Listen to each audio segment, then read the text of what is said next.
Morning. This is Amuse News. I'm your host, RJ. I am here via the Heritage Radio Network on an adventure through the food world. As most of you know, now we are doing conversations and a little bit of news and food conversation and a bunch of stuff. Today, I'm going to be talking to Chef Erling Wu Bauer about his restaurant, Chicago restaurant Maxwell's Trading, and about his career. Really cool, interesting stuff there. So just hang out for one sec.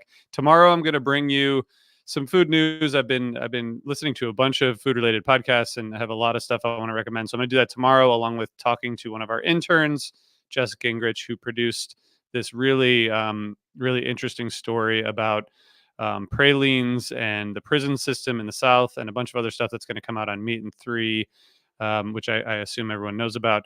Meat and Three. That episode should be out today, and I'm going to talk to Jess tomorrow. So, as always, if you see things you think that we should be talking about, hit us up on social or email. You know how to find us.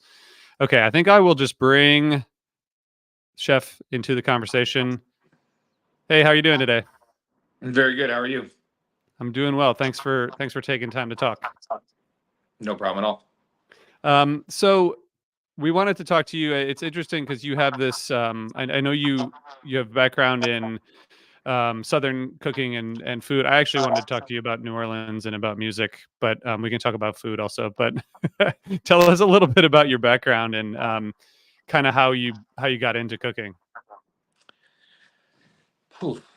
I mean, I've been cooking since I can remember. My mom was a food writer. My dad's from New Orleans, and it's just as a food writer, the food is obviously kind of ever present. But as a Cajun, I mean, our blood is roux. You know what I mean? So it just kind of comes with the territory. Um, uh, yeah, I was just we're a family that talks about lunch at breakfast and dinner at lunch, and then the next day's whole meal at dinner, or the next day's three meals at dinner. And it's always been food's just always been life, right? Like it always is. I mean, that's an oversimplification. It's the foundation of relationships. It's the foundation of conversation. It's the foundations of travel, right? Like food is just like the it's the it's the common language between all of us in the family, Well, and yeah, I'm half, I call it Cajun sometimes I call it Creole. Both of those things are actually wrong.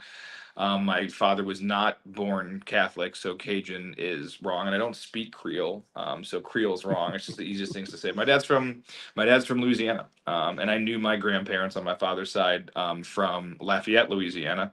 That's where they moved. So truly, truly Cajun country. yeah. That's a formative portion of my cooking. The other formative portions are my mother. My mother's a first generation. Well, sorry, she's not first generation. I'm first generation. My mother is a immigrant from China. She got over here when she was 16. And then just being what I like to call a big city American kid, where you have all of these various cultural kind of fastballs being thrown at you, and you're just happy to kind of field them and throw them into the cuisine that you cook. So that's kind of my history in food. What was your first? Did you work at restaurants when you were young? Did you like wash dishes and wait tables and all that stuff, or did you get straight into just like I want to cook? So I was super lucky. My mother's, I would say, best friends are Rick Bayless and Deanne Bayless, and both of them kind of took me under their wings from a very young age on, probably 6. I never worked for them, never worked in their kitchens, but just kind of had exposure to the restaurants through them, and really kind of was just incredibly blessed to be mentored by Rick and Deanne through my early, not like I wasn't cooking at the time, but they just, I think they saw a little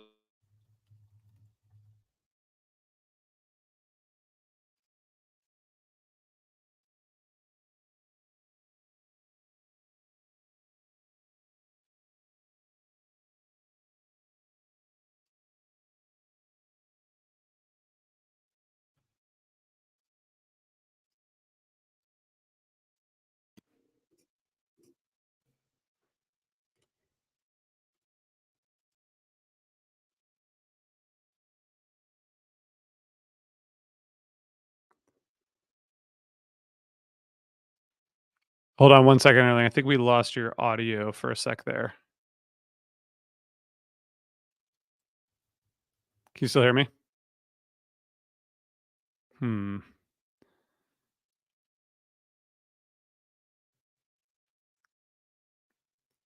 Um, Okay. We're gonna um we're gonna troubleshoot for a second here. This is live.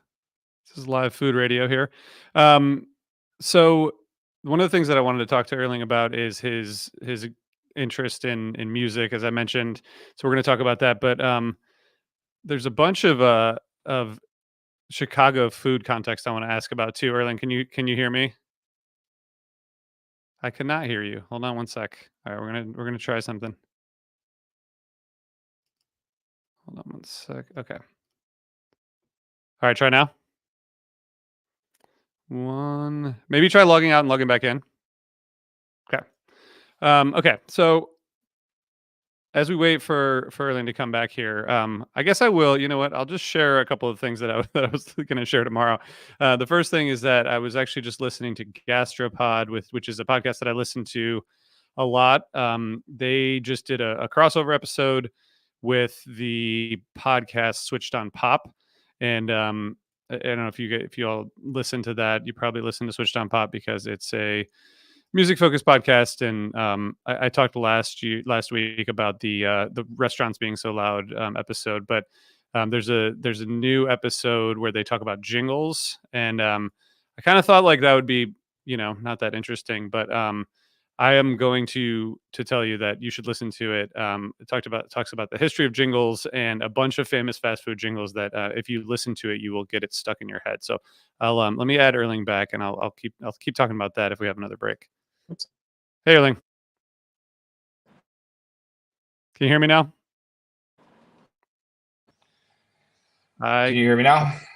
can. Hey, thank you. I'm so sorry about Appreciate that. it's all good. This is live radio, it's what happens. So one thing I wanted to ask you is like I know that in the Chicago in your Chicago restaurant and maybe in the restaurants you've worked on up to now, you take music into account.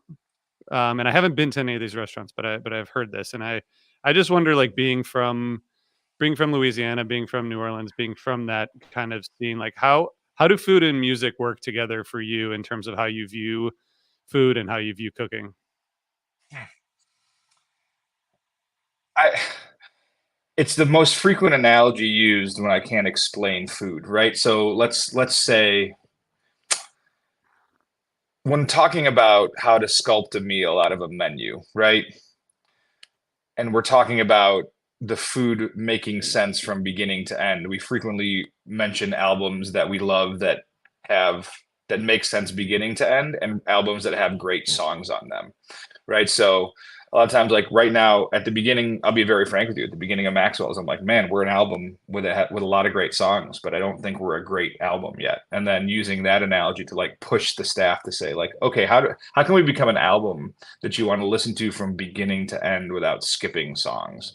Right? Like a song is a dish, a song is a break in between a dish and the next dish, a song is a cocktail, right? There's like service is kind of the tie that binds the entire album. So that's one absolute way that we think about it. And then also like look with criticism and with reviews, a lot of times we're like, maybe and this is reviews from official reviews reviews from we get a ton of data from our various I mean you can see Google, you can see Yelp, but also our reservation system. And a lot of times it's like maybe this album, maybe this music that we're playing isn't, I mean, a wide swath of people love it, but maybe there's some people that just don't, maybe the music's not for them, right? And Yeah. maybe as we go from this album to the next album, right? Like maybe we need to try to include these people. Maybe we need to, soften the music up a bit, stop playing so much acid jazz and play a little bit more pop, right? So that's one way that music definitely enters. I mean, the other thing that I mean, I think what you're trying to get at though, especially with the New Orleans angle, is that it's great when music and food kind of make sense together, right? It's like Hmm. it's great when music that you listen to in and around.